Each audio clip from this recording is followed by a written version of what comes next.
gun up on it. Come on. Give me a second here, folks. There we go. And then what I do is I just put grease in it until I see it starting to come out the boot. There we go. Didn't have it on the whole way. Well, not coming out of the boot, but I see the boot swell up, which it is swelling up. Okay. That's good. We got her greased. And if you look, that boot looks like kind of like an air suspension. An airbag on an air suspension. It's kind of puffed up. You want to get enough grease in it. You don't want to grease it so much that it splits the boot, but just like that's good enough. Just enough where you see the boot expanding. And that's usually right then and there I quit, I leave off. Wow. These things are bad. Woo! Let me find my flashlight. Oh, it's up here on the hood. Oh yeah. They're going to be fun to change. I can see that. These things are just going to be lovely. Just lovely. They have nuts on the bottom? No, they do not. Or they might up inside. Nope. So they're going to be fun to get out. Then I got to take the tie rod or the sway bar links out, both sides, to take pressure off it. Then take the bolts out, and then put the new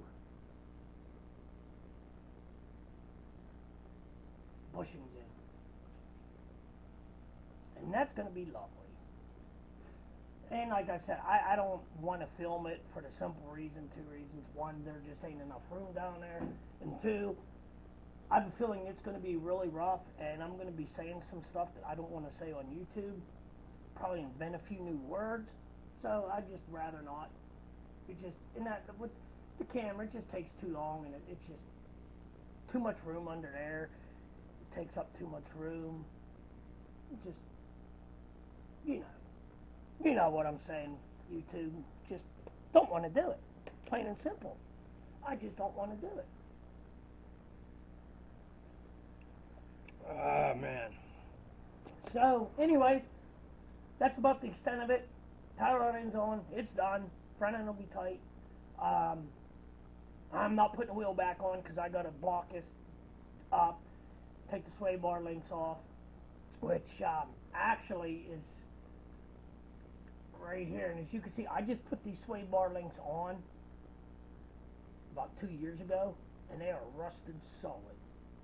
All it is this nut right here, and it's on the shaft, and in the center of the shaft, it is an Allen key. You insert an Allen key in there to hold it and take the nut loose. And then what I usually do is I'll take a bottle jack under the control arm here, and then I'll jack the control arm up and down until I get enough free movement that it'll just slide out. Because you don't want to have pressure on it, beat it out, you'll booger the threads all up. And then I just take it out. And then once it's out, go do the other side, and then there'll be no tension on that sway bar. Then you can take the bushings out. I'm hoping there's enough play in it that I can do one side, put the new bushings in, then go over to the other side, take the other side apart, and put new bushings in that side. But no, most of the time you can't.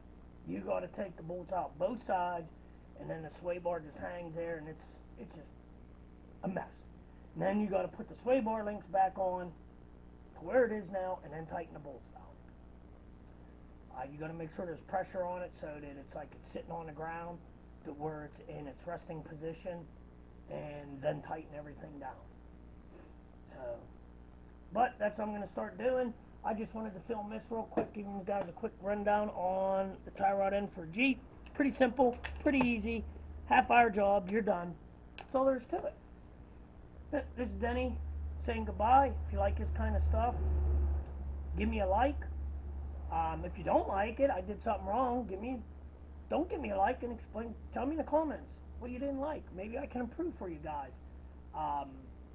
and hit the notifications, and if you like to, subscribe. And remember, if you're not doing it right, it ain't worth doing. Thanks, guys. Thanks for watching.